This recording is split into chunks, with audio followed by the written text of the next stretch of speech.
Hi Year 10, hope you're all well. This is Miss Ogden here, just going through lesson 3 for your summer 2 topic.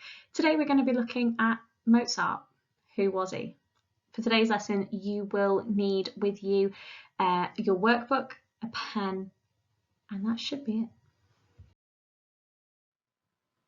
In today's lesson, we're going to be looking at Mozart and who he was. But for the purposes of this, your lesson objectives for today's lesson are that you are going to listen and analyse a new genre of music. Today, that might be linked towards your learning. I'd like you to understand the context to set work and incline and nap music, and develop your score reading and analysing of a set work. Moving on to your do now. Listening diary. As it has been and will be for the rest of this topic for this half term, you're going to however be looking today at the Magic Flute Overture by Wolfgang Amadeus Mozart, which is his most accessible opera and is one of the first operas that I personally went to go and see myself. But for today's listening, I'd like you to just listen to the overture. You don't even have to listen to the whole thing, it's quite lengthy, but I would recommend that you do. And I'd like you to comment on the tempo, a slight change from last lesson, and I'd like you to also talk about the melody, the dynamics, the instrumentation and the pitch. Now, just a reminder, melody keywords: conjunct means it moves in stepwise movement, disjunct, big leaps between them, and scalic means it moves up and down in that scale. There are obviously many more words that you could use within that, and I would go back to your knowledge organisers that you created last half term to support that. Rather than just stating one thing, which is what a lot of you have done with work recently, can you describe whether the tempo and the dynamics change and the instrumentation changes throughout? Because it's not always going to be the same. Could you tell me the journey that both of those things move on, especially the dynamics? The dynamics definitely go on a journey. So rather than just stating it's forte, the piece starts forte with a gradual diminuendo to mezzo piano. Partway through the performance, you see where I'm going with that, it's more telling the story of the dynamics rather than just stating it at one point. Now, to push you a little bit further today, can you work out the structure of this piece? Do you like the style of music? Why or why not? Pause the video now and use the link in the description box to support this listening. Just a little bit of recall now for activity 3.2. I would like you to answer the following questions on your work from last lesson. So, when was Mozart born? Can you name 3 pieces that he composed? This is going back a little bit. What does adagio mean? Name 2 instruments you would often see or hear in Mozart's music. What time period did he compose in? And he had a very unique musical skill. Do you know what it was? Pause the video now, write down your answers. You have 1 minute.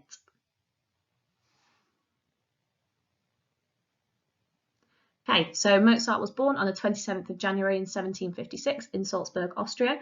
3 pieces he composed. You could go through, there are absolutely thousands of pieces that you could pick from, but just a couple of key ones that you could go for. He did write most of his Requiem, I'll come to that later on.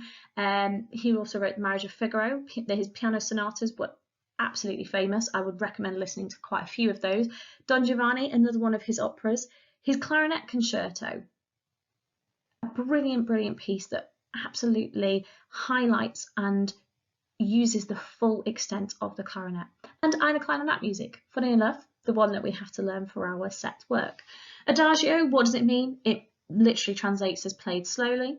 Instruments you would often hear, you can have any of the 2 following: violins, violas, cellos, double bass, flute, oboe, clarinet, bassoon, trumpets, trombones, horns. The only main difference I'd say is the percussion. You would only really hear the timpani, and that is an instrument that you heard in lesson 1 in that Match the Sounds. Just do check your spelling of some of these instruments. Some of you are sending work back and it's not always spelled exactly right.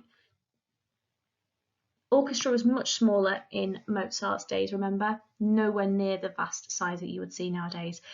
Mozart composed in the classical period, and, funnily enough, Mozart's unique musical skill, it's not unique to him, but he did it extremely well. He could write music that he'd heard only once. He had an incredible ability to remember music, and most famously, he learnt Allegri's Miserere. He listened to it once when he went to visit a performance when he was in Rome, and the piece wasn't allowed to be heard outside of the city, and nobody outside the city had heard it. Later that day, he wrote down the entire thing from memory, and he returned to the chapel the day after to make minor corrections. He'd missed a couple of sharps or flats, put it that way. Who was he then? Wolfgang Amadeus Mozart was born in Salzburg in 1756. As I'm sure a lot of you learnt last lesson, that wasn't his christened name. If you didn't look at that last lesson, definitely go and have a look at it. I've never known anybody with more names than him. His dad, Leopold, was a violinist and composer, and because of that, his whole family were musical. Mozart was classed as a child prodigy, and because of that, he played a number of instruments, including the violin, the viola, the organ, the forte piano, the harpsichord. But it also meant that he wrote his first opera at age 11. That would be you, in year 7, writing an opera. Mad. I know I definitely wasn't doing that at my age. In August 1782, he married his wife, Constance, and they spent a lot of their time together making music. She was from a very musical family as well. She spent a lot of their marriage pregnant, but unfortunately only 2 of their 6 children survived. The pictures on the right-hand side here, you will see at the top we have a picture of what we think Mozart looked like. Obviously these are paintings. The one below that is Mozart in the middle, playing on the forte piano with his father, allegedly playing the violin, and his sister allegedly singing. These are all obviously as historically correct as we can get them. These are paintings. We can't necessarily say that they are exactly as they would have been. And the instrument there at the bottom is a forte piano. It looks a little bit different to the pianos that you're used to nowadays. I would recommend, once lockdown's over, you go into the Royal Academy of Music. They have a piano museum within that, and it's absolutely fascinating. Post-marriage, some of Mozart's best work was created, and I would definitely say to listen to his string quartets. They are some of the best. But between 1784 and 1786, that's 2 years, he composed 9 piano concertos, and 3 of these were at the same time as he was writing The Marriage of Figaro, which is one of his operas. Think how much time he spent actually having to compose. You lot all complain about having to compose 2 pieces in 2 years. Think about 9 piano concertos and an opera. In 1787, we saw the premiere of Mozart's second opera, Don Giovanni, and Mozart had a great run of success in his final years with pieces such as his clarinet quintet, Così fan tutte, which is another opera, and the piece that we're going to be studying, Eine kleine Nachtmusik. Unfortunately, in the late 1790s, his health and his work slowed down. He started writing his Requiem and never finished it, unfortunately. He died in Vienna in 1791 before his 36th birthday. Quite a lot to achieve in 36 small years. So using the score in your booklet, I'd like you to just have a go at following the score. Use the link in the description box to a performance of Eine kleine Nachtmusik. And what I'd like you to think about is, what do you notice that is interesting? Can you work out the structure of the piece? What do you hear? Pause the video now and go through that task. For activity 3.5, there's 2 options. Most of you will notice that focus on sound, I am going to be using that more and more. I have set you a lesson today on focus on sound around Mozart's Eine kleine Nachtmusik. Please use that website thoroughly and go through all of the aspects of that lesson to do with today's set work.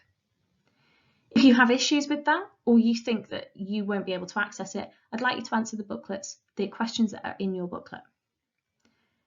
If you have any queries at all, please make sure to email me. I'd like to end the video now and use the rest of the lesson time on activity 3.5 and 3.6. Thanks.